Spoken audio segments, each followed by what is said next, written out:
First of all, from Paul Turney, would you play rugby if you didn't get paid?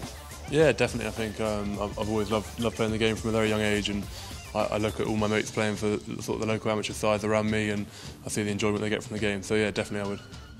Jack Quinton asks, what goes through your head when you're about to walk out on the Twickenham pitch and when you're standing about to have a line out?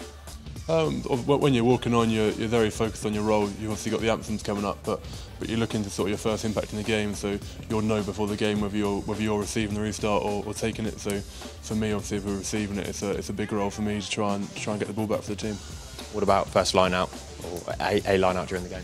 Yeah, first line out again. It's normally you've probably had a discussion before with the line out caller about perhaps what sort of call he's going to call and to what sort of area. So you're aware of that, and obviously you're just making sure you execute that well. Owen Hoyge Claracoats asks, if you could pick one England player to spoon for just one night, who would it be and why?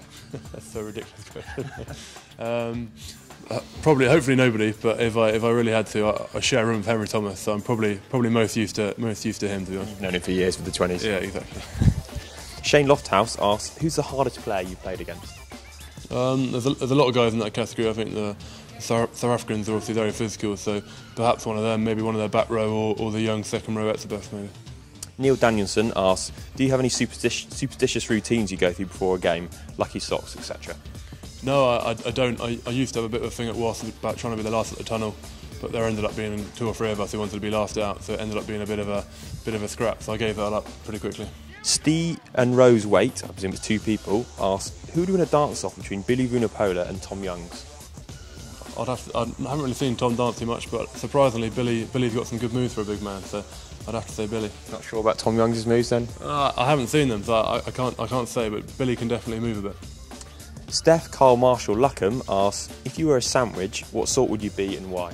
Being English, I'd probably have to be some sort of like beef sandwich or some sort of English beef or something like that. Horseradish sauce in there? Yeah, possibly. Yeah. Bill Ponaluna asks, who's the biggest personality currently in the England camp?